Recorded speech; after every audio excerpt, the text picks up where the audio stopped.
I hope you do. It's everyone's favorite boomer, a vintage lens enthusiast, and today we're going to revisit the, look at, my God, dust. I had the lens cap in my pocket, and I forgot to blow it off. SMC Pentax 1 to 2.5, 135. Notice it doesn't say millimeters after it. It is made in Japan. So I did a review of this, and then we did a country shoot, if you remember. And today, the 19th of March, I went to a town, and I did a town shoot to see how it handles architecture and streets and stuff like that. And I must say, it's a fine lens. I got there early in the morning, so I shot a couple pictures wide open at f2.5, and then I went down to f4, 5.6, then I stayed pretty much at f8 for the rest of the time. I wanted to keep the depth of field shallow so I could isolate things, and at the same token, I wanted to, get that compressed perspective too. So if I stopped on f32, then if the backgrounds are in focus, maybe it would look too busy. That's why by using f8, I could isolate the subjects from the background or a foreground. And depending whether my camera is perpendicular, the lens is perpendicular, the camera is parallel to the subject, then you can get good depth of field. Narrow, but a good depth of field anyway. So for some reason, when this lens is on this camera, which is the K200D, the autofocus works 100% of the time. I don't know.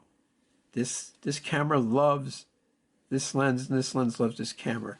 Even though there's no coupling, this is strictly a manual lens.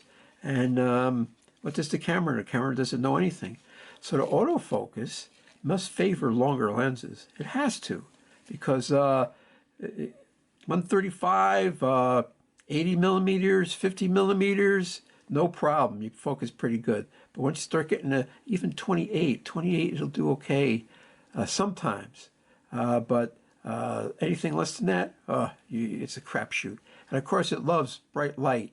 The shorter your focal length, the brighter the light has to be. Oh, this lens doesn't seem to care. It could be marginal light, dim or tricky, and autofocus. The focus confirmation light lights up, and it's accurate. And you can see it. I can move it slow like this, and as you get close, the focus confirmation indicator will start to blink, and then when you hit it, it gets steady. Of course, you get the beep, and you get the red dot superimposed in the viewfinder. So it's a really nice lens. It's a little pricey compared to the Taiwanese Takamar version. I'm going to do that next in a different town, and we'll do a quickie review of that.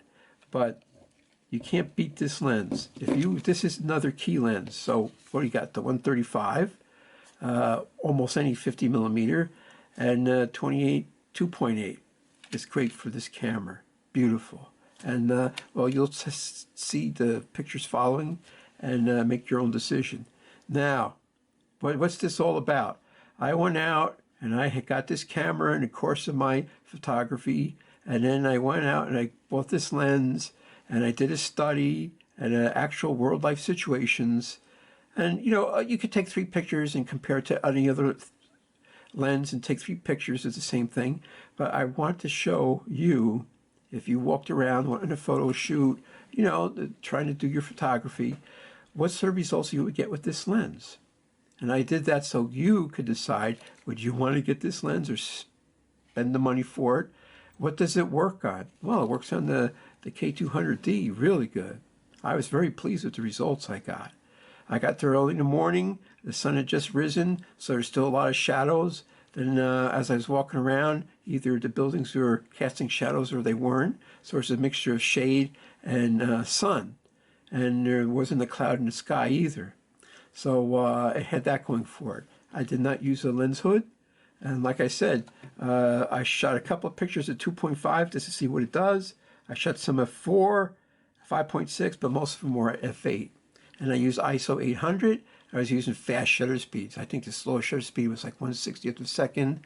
a couple of 250s, a lot of 320s, 640s, 1000, 2000. This, because even though it has a built-in shake reduction, I wanted to eliminate that anyway.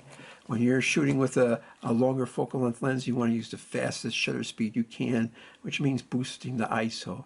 Now, 800 is no problem for this camera. ISO 800, it doesn't seem to care. It's for the pictures are crisp and sharp and very low noise. So this is an excellent combination. I can highly recommend this to anybody. So what's my philosophy? Take pictures or die. That's my philosophy. So you have some lenses. What do? You bring a gadget bag and you change your lenses, and that's sort of annoying, although I have done it.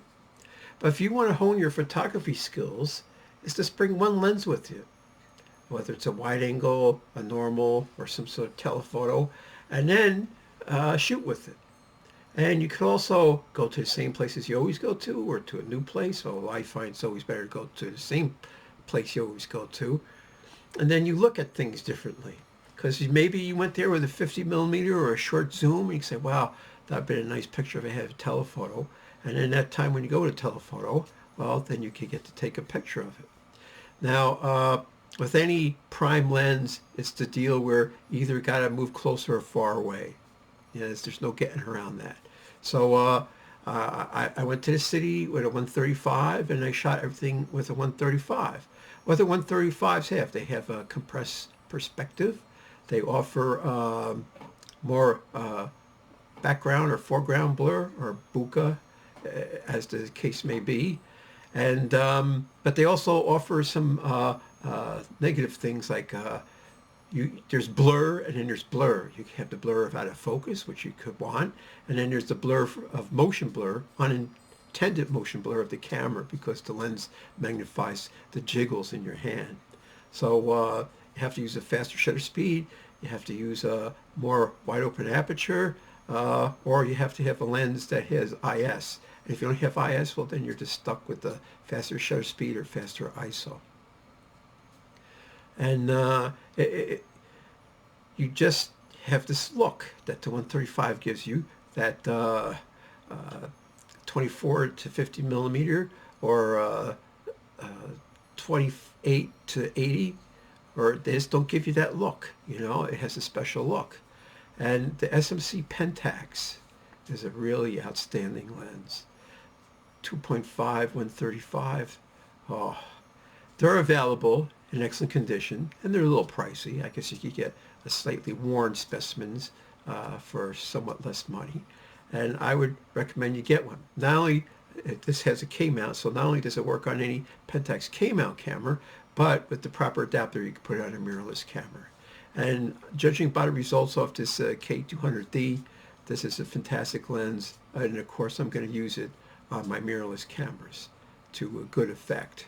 Here's a perfect example, Bella Oxmix and his dog Peaches, and see how blurry the background is, but he's still nice and sharp, so I isolated him.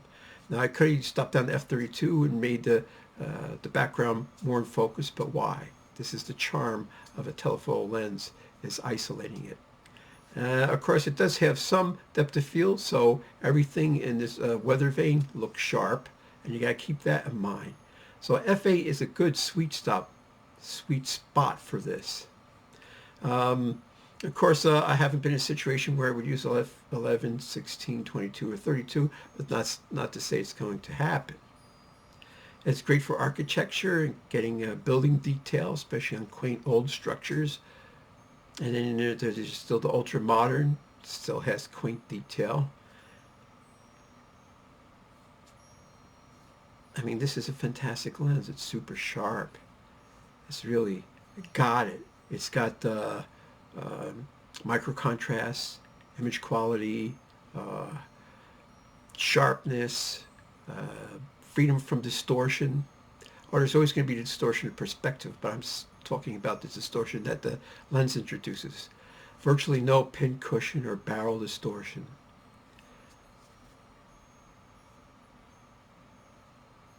Now this is a full frame lens. It was made for full frame film. So you would expect a highly corrected prime lens should exhibit little or no aberrations on a crop sensor. And you got to keep in mind, if you want things to be in focus, the further away you are from things, the more depth of field you have at any aperture. So you got to keep that in mind. You could pick your subjects so they're parallel to the film plane or perpendicular to the lens, and you're always going to get your maximum depth of field for any aperture. And the closer you are and the more three-dimensional a subject is, the more you're going to have to stop down and make adjustments to your shutter speed and your ISO. So it has a very smooth bokeh to it. It's sharp when you want it to be sharp, and it's nice and smooth when you don't want it to be sharp. Excellent lens. Highly recommend it.